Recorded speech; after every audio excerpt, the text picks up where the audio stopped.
I can answer them. Hi. Hi. Introduce yourself. Evan, want to introduce yourself? My name is Evan Horton. Hi, Evan. Thank you for coming. What prompted you to want to lead America's Promise Alliance? Well, I thought it was really a wonderful thing. I was not involved officially in the beginning of America's Promise. After the summit was held and America's Promise Alliance was formed, my husband was asked to be the first chairman of America's Promise. And I don't know if you all know who he is. He had just stepped down from being the chairman of the Joint Chiefs of Staff and had led America in victory through Desert Storm. And he was a popular guy to people listen to. He's got a big voice and people listen to what he tells them. And so he went out across the country getting everybody ginned up to address these problems. And so people came forth from everywhere saying, okay, LensCrafters said, we'll provide eyeglasses and eye care for 2 million children by the year 2000. So, and there were more commitments like that. Universities of Promise, banks of promise. It was a bandwagon, and he was the leader. And so everybody knew all about America's Promise and what it did, and they were anxious to be a part of it. And then as time went on, he went back into government and became Secretary of State. And I always knew about America's Promise. I always advocated for America's Promise. I talked about it in speeches everywhere. But then one day somebody said to me, whatever happened to that thing your husband started? I said, it's still there. So I knew that you have to constantly be raising the profile and telling people what you are doing, and so I came back to America's Promise. I did not come in as the chairman. There have been 2 other chairmen since my husband. I was simply a member of the board and somebody who was acting. And then in the course of things, it kind of rotated up to be my turn.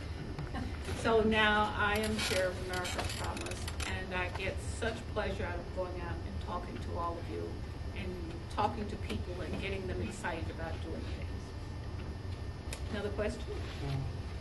I'm Parker Alexander. I'm Okay. really glad you're here. My question is, does this take place also in other countries? In some form, it does. America's Promise itself does not exist in other countries, but they, in some places, they have followed our pattern, our example, not to the same extent.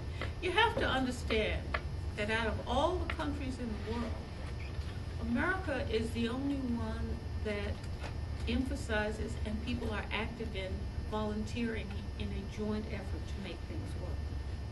It doesn't happen in other countries. They have the same problems. Just recently I had a letter from the Netherlands saying, can you please come to a conference on high school dropouts? In Germany, they have a problem with high school dropouts. So when asked, we can give them the benefit of our experience, but it's something that people have to come to on their own. Yeah. My name is Joseph Watson. Joseph? I just wanted to know, what did you do before leading this organization? Well, I was always active in one thing or another. During the course of my husband's military career, I was always active with Red Cross. I've always been a volunteer. I like to say that I was born a volunteer because my mother and my grandmothers all were active in community things. My mother began Girl Scouting for African American girls in the state of Alabama. There were no Girl Scout troops in those days of segregation, and so she had the first Girl Scout troop, but then went on to become a professional Girl Scout director, working with young girls. Over the years, I have worked with programs that are designed to help young people, and it's a great interest of mine. So that's what I have done. Next. Hi, I'm Kathleen Tim, and can you expand how the 5 promises are chosen? Well, as I said, they were chosen through discussion of people talking about what works. How can you get along if you don't have an adult in your life to help you with it? All kids don't have somebody. And so sometimes even with parents who are burdened with work and worries and ill health, they're not able to give their young people what they need because they have so many needs themselves. But we know that if there's an adult that you can talk to and who can guide you, that is a very stabilizing thing. I worked with a program for young girls called Best Friends. And one of the girls in the program said, and all of those girls had a mentor. And she was one of my favorites. When asked about it, she said, you know, it's always nice to have your parents' advice, but sometimes you need a second opinion.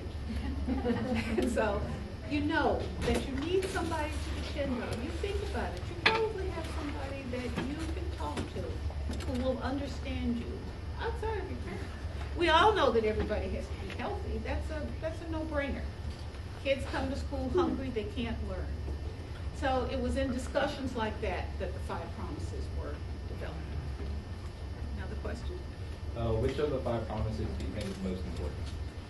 Well, you know, you can't separate one from the other. They all sort of have to go together. But if I had to choose one, I would start at the beginning with that caring adult. And then that person has to understand that that young person needs all of those other things. Hi, I'm Tim Baltz. My question for you is, and I want to thank you for coming. My question is, what has the organization America's Promise accomplished so far? Well, all over the country, there are groups of people working together. Our biggest aim is to have collaboration and people working together around one solid goal. And that's what we have. The Chamber of Commerce is a partner of ours. The Conference of Governors, the Conference of Mayors. Our biggest accomplishment is bringing people together around one subject. Hi, I'm Desi Lantomi. Hi, Jessica. What current initiative is at the forefront of America's Promise Alliance campaign? Well, as I talked about a few minutes ago, it's cutting in half the dropout rate and having more young people prepared for college, work, life in the 21st century. Our lives are changing constantly. We don't always have the same requirements to meet the needs of the 21st century and the 22nd when it comes. So that we have to constantly be giving young people the underpinning and the support that they need to meet those demands. Hi.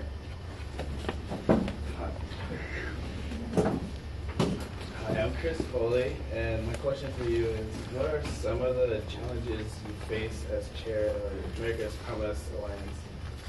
Trying to give people understand what it is you do and to have them understand that they need to be a part of it too.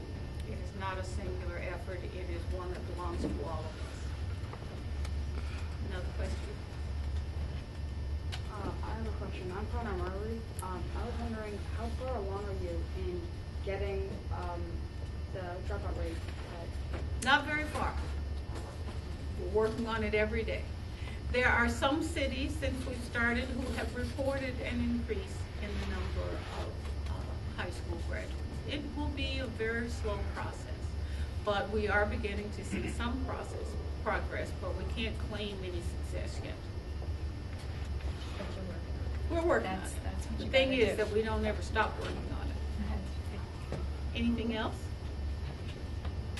I was wondering, do you guys ever resort to any more extreme methods to get quick dropout rate?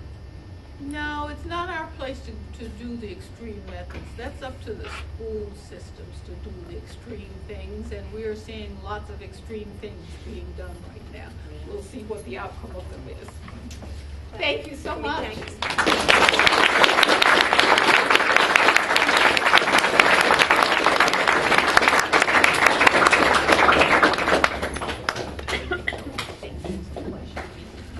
Token of our appreciation. Thank you very, very much. So we Great have a to be gift for here. everyone else as well. Break, we can go to break now. All right. You're on.